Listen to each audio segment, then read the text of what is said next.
In the labyrinth of the human mind, secrets whisper from the shadows. A hidden language, spoken not in words, but in the silent dance of our intentions. Beyond the facade of pleasantries and polite smiles lies a realm where raw desires and unmasked motives truly reside. Today, we unlock the forbidden texts, the 7 dark psychology tricks that allow you to read anyone, to see through their defenses. These are not mere observations. They are tools, potent and precise, designed to decode the most guarded minds. Understand them, and you gain an unparalleled advantage. Use them wisely, for knowledge is power, and power can corrupt. The clock is ticking. Are you ready to step into the shadows and truly see? Welcome to Mind Codex. Our first trick, cold reading. This isn't about psychic powers, but about mastering the art of keen observation and inference. Every twitch, every glance, every hesitant pause is a data point. The subconscious mind speaks volumes before words are formed. We scan for congruence. Does their body language align with their words? A disconnect often signals a hidden truth or discomfort. Micro-expressions, fleeting flashes of emotion, betray true feelings. Practice spotting them in casual conversations. Observe posture. An open stance suggests receptiveness, while crossed arms or a turned body signal defensiveness or disinterest. Use vague, general statements. You seem to carry a certain weight from past experiences. People will often fill in the blanks. The direction of their gaze can indicate memory recall versus fabrication. Right for creative, left for analytical. Mirroring. If someone subtly mimics your gestures, it often indicates they feel a subconscious connection or rapport. Combine these observations with intuition. Over time, you'll develop a powerful internal compass for human authenticity. Cold reading is detective work, piecing together seemingly disparate clues to form a coherent psychological profile. Our second dark trick, the power of strategic silence. Sometimes, the loudest statement is the one never spoken. When someone finishes speaking, resist the urge to immediately fill the void. Just wait. Let the silence hang heavy. The human mind abhors a vacuum. In the absence of a response, people will often feel compelled to continue speaking.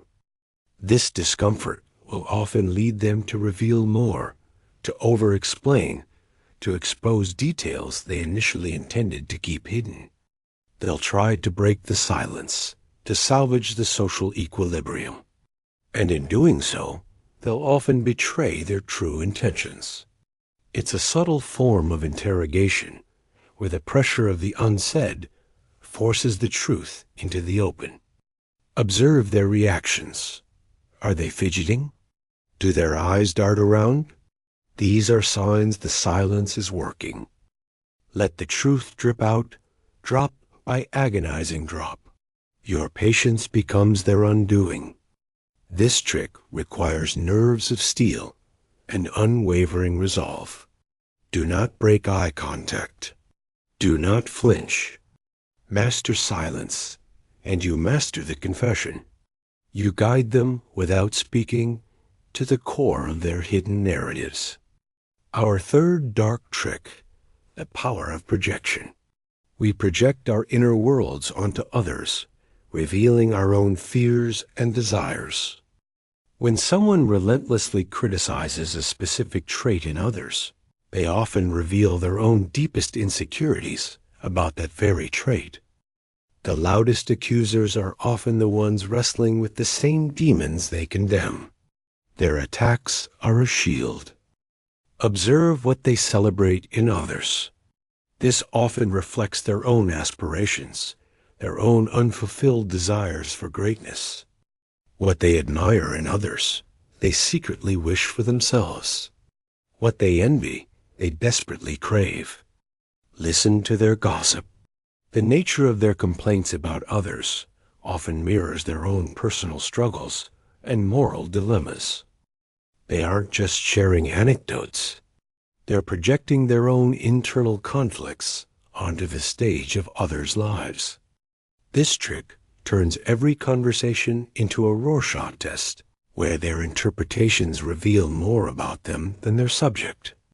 If they constantly accuse others of dishonesty, they might be battling their own impulses towards deceit. Pay attention to their narrative choices.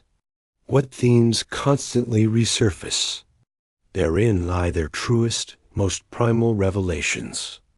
Our fourth dark trick: future pacing. This is about subtly guiding someone's thoughts to a predetermined future. Instead of telling them what to do, you describe a future where they have already made the desired decision. When you agree to this partnership, imagine the opportunities that will open up for you. You skip the if. This technique bypasses resistance by presupposing their compliance, making the desired outcome feel inevitable. Once you've implemented these changes, you'll feel a sense of relief and accomplishment, won't you? You're not asking for permission. You're confirming an already established reality in their mind. It's a subtle orchestration. The language is crucial.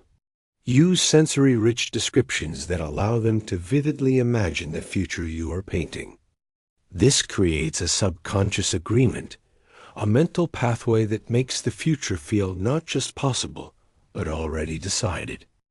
It's a powerful persuasive tool, building a bridge from their current state to your desired future. Master future pacing, and you become the architect of their choices, the unseen hand guiding their decisions. Our fifth dark trick: the principle of scarcity. Humans intrinsically desire what is limited, what is difficult to obtain. Implying limited availability, whether of time, resources, or opportunity, triggers an urgent, primal fear of missing out. This offer is only valid for the next 24 hours. Suddenly, indecision turns into immediate action. We value things more when they become scarce. The threat of loss is a powerful motivator, far stronger than the promise of gain. Exclusivity breeds desire. Only a select few will ever gain access to this. This fosters an elite mentality. The illusion of a closed-off circle, where entry is a privilege, exponentially increases its perceived value. Frame your proposition as a fleeting chance, a window that will soon close. A perception of scarcity is enough. People fear missing out more than they desire to gain. Use this primal instinct to your advantage. Even if the resource is abundant, if you say it's scarce, the mind will react as if it truly is. Create the void, and they will rush to fill it. The principle of scarcity is a master of urgency and impulsive action. Our sixth dark trick: the foot in the door technique. Start small, in compliance, then escalate your demands. Ask for something so minor, so trivial, that it would be almost irrational to refuse. A small yes opens the door. Once they've agreed to the small request, they've established a pattern of compliance, a subtle commitment to you. Now, introduce a slightly larger request, one that aligns with their initial minimal commitment. They've already said yes. Refusing the next, slightly larger request would create cognitive dissonance, a feeling of inconsistency. Most people strive for consistency in their actions and beliefs. To say no now contradicts their earlier yes. This is how cults operate, how salespeople close deals. It's a gradual, almost imperceptible erosion of resistance. Each small agreement functions as a psychological foot in the door, progressively opening them up to greater influence. By the time you introduce your true, larger request, they are already psychologically primed to accept it. The foot in the door technique is a masterful dance of incremental influence, unlocking compliance one small step at a time. Our seventh and final dark trick, the most insidious of all, gaslighting. It's a slow, systematic erosion of someone's reality. This is a psychological attack designed to make a person question their own sanity, memories, and perceptions. The gaslighter denies events they know occurred, twists words, and invalidates feelings, creating extreme confusion. That never happened. You're imagining things. You're too sensitive. These phrases chip away at self-trust. The goal is to make the victim doubt their own perceptions, rendering them more pliable, more easily controlled. This technique is often used in abusive relationships to maintain power and control, isolating the victim further. If you suspect you're being gaslighted, document everything. Trust your gut. Seek external validation. Understanding gaslighting is your shield. Recognize the patterns, validate your own experiences, and protect your mind.